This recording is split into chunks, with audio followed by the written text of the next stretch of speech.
بسم اللہ الرحمن الرحیم والشمس وضحاها على النبي يا أيها الذين آمنوا صلوا عليه وسلموا تسليما اللهم صل على سيدنا ومولانا محمد معدن الجود والكرم وآله وبارك وسلم صلي عليه صلاة والسلام عليك يا رسول الله وعلى آلك وصحابك يا نور الله. سامعین کرام، آج آپ کے سامنے میں درود پاک کے حوالہ سے کچھ گزارشات پیش کروں گا. بہت پیاری حدیث جس کو امام ابو یوسف اسماعیل نبہانی رحمۃ اللہ تعالیٰ علیہ نے اپنی کتاب فضائل الدرود میں نقل کیا ہے، جس کو روایت حضرت سیدنا ابو درداء رضی اللہ تعالیٰ عنہ نے کیا.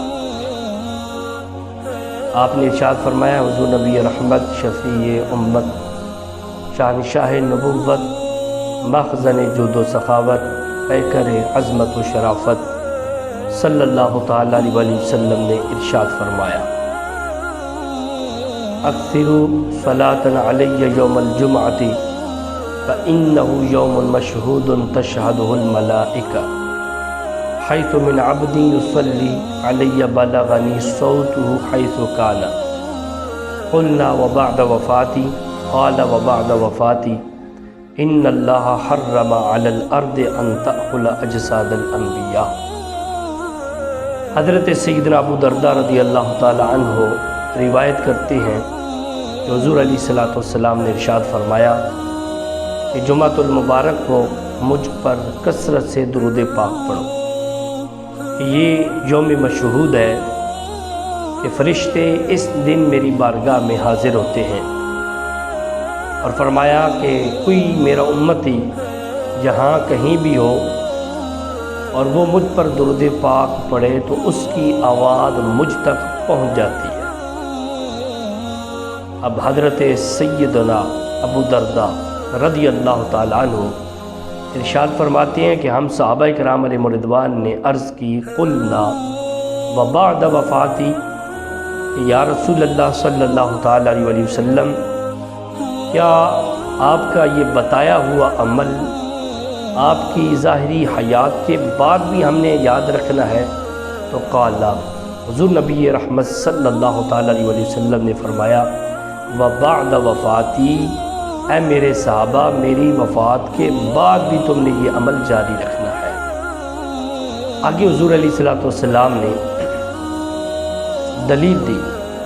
ان اللہ حرم علی الارض ان تأکل اجساد الانبیاء، کہ بے شک رب ذوالجلال نے اس زمین پر حرام کر دیا ہے کہ زمین انبیاء کرام علیہ السلام کے جسموں کو کھائے. عزیزان گرامی، اس حدیث مبارکہ سے ہمیں یہ پتہ چلتا ہے کہ حضور نبی رحمت صلی اللہ تعالیٰ علیہ وسلم کی ذات مبارکہ پر درود پاک پڑھنا یہ بڑا پیارا وظیفہ ہے. اور دوسری بات ہمیں یہ پتہ چلتی ہے کہ حضرات انبیاء کرام علیہ السلام اپنی قبور میں زندہ ہیں، اور یہ اتنی روزے روشن کی طرح بات ہے کہ جس کو مشکوٰۃ شریف اور دیگر احادیث مبارکہ میں بیان کیا گیا ہے کہ حضور علیہ السلام کے وصال کے 3 دن بعد ایک اعرابی شخص آتا ہے حضور علیہ السلام کی قبر منور پر. اب 3 دن وصال کو ہوئے تو وہ شخص آتا ہے، حضور علیہ السلام کی قبر منور کی مٹی اٹھا کر اپنے سر پہ ڈالتا ہے، اور ساتھ یہ عرض گزار ہوتا ہے، اللہ کے محبوب علیہ السلام، میں نے اپنی جان پر ظلم کر لیا، مجھ سے گناہ سرزد ہو گیا. اور ہم نے قرآن میں یہ پڑھا ہے کہ جب تم سے کوئی گناہ سرزد ہو جائے تو تم میرے محبوب کی بارگاہ میں آ جاؤ. اس چیز کو اللہ کے کلام قرآن مجید میں فرمایا گیا کہ وَلَوْ أَنَّهُمْ إِذْ ظَلَمُوا أَنفُسَهُمْ جَاءُوكَ، کہ جب تم اپنی جانوں پر ظلم کر بیٹھو، تم سے کوئی گناہ سرزد ہو جائے، تم سے کوئی خطا ہو جائے، تو میرے محبوب کی بارگاہ میں آ جاؤ۔ اگر میرے محبوب علیہ السلام تمہاری سفارش اللہ کی بارگاہ میں کریں گے تو لَوَجَدُوا اللَّهَ تَوَّابًا رَحِيمًا، تو پھر اللہ تعالیٰ کو ضرور ضرور توبہ کرنے والا مہربان پاؤ گے۔ اب وہ صحابی، وہ جو عربی شخص تھا، وہ بار بار یہ عرض کرتا ہے اور ساتھ قرآن پاک کی آیت پڑھتا ہے اور حضور کی بارگاہ میں عرض کرتا ہے کہ یا رسول اللہ، مجھ سے گناہ سرزد ہو گیا ہے، اب میں آپ کی بارگاہ میں آ گیا ہوں۔ تو مولا علی رضی اللہ تعالیٰ عنہ ارشاد فرماتے ہیں کہ اس شخص کا یہ بار بار اصرار کرنا،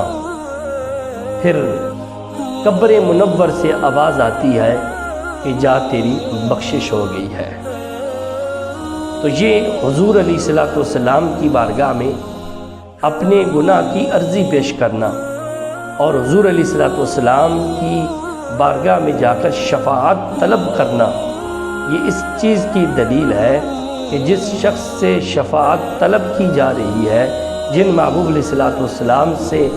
عرض گزار ہوا جا رہا ہے، وہ اللہ کے محبوب علیہ السلام اپنی قبر منور میں زندہ ہے۔ اور دوسری بات کہ حضرت سیدنا ابو بکر صدیق رضی اللہ تعالیٰ عنہ کی وصیت اس چیز پر دلالت کرتی ہے کہ جب آپ کا وصال زاری ہوا تھا،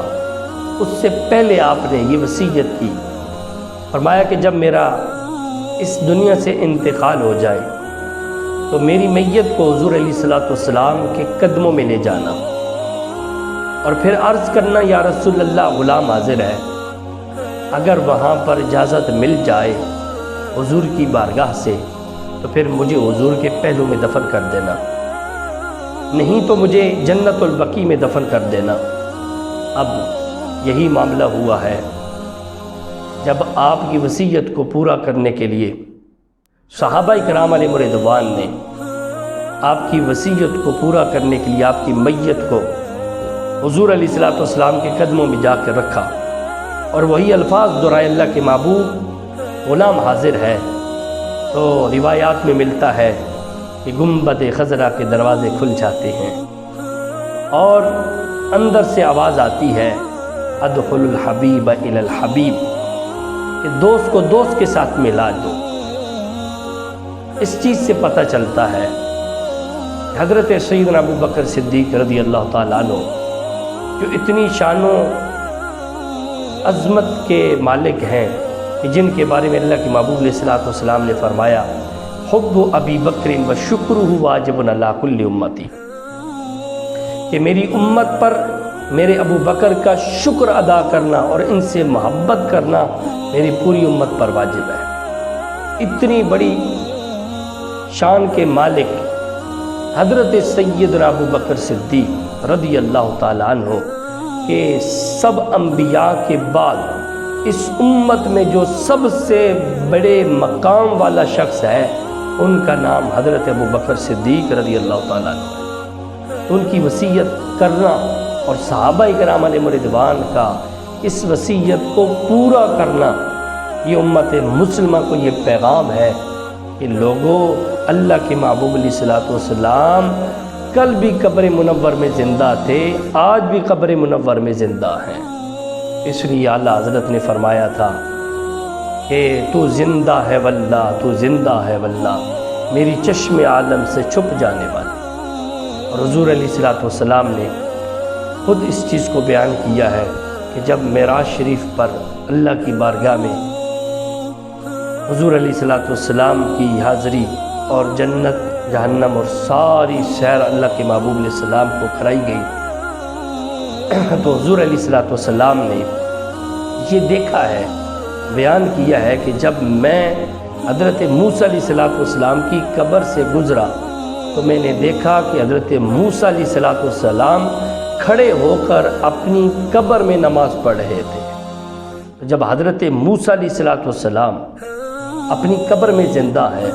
اور کھڑے ہو کر اللہ کی عبادت کرتے ہیں تو پھر یقیناً بدرجہ اولا اللہ کے محبوب علیہ السلام سب انبیاء کے بھی امام ہیں، سب سے اعلیٰ و عرفہ جس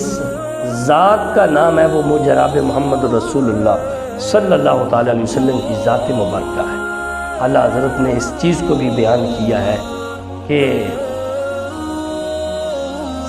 سب سے اولا ہو اعلیٰ ہمارا نبی، خلق سے اولیاء، اولیاء سے رسول، اور رسولوں سے اعلیٰ ہمارا نبی۔ تو جب رسولوں سے اعلیٰ ہمارے نبی علیہ السلام ہیں تو جب دیگر انبیاء اپنی قبور میں زندہ ہیں تو بدرجہ اولا اللہ کے محبوب علیہ السلام بھی اپنی قبر منور میں زندہ ہیں۔ تو اللہ رب العزت ہمیں ان چیزوں کو سمجھنے کی توفیق عطا فرمائے اور ان پر عمل پیرا ہونے کی توفیق عطا فرمائے۔ وآخر دعوانا ان الحمدللہ رب العالمین۔ بسم اللہ الرحمن الرحیم والشمس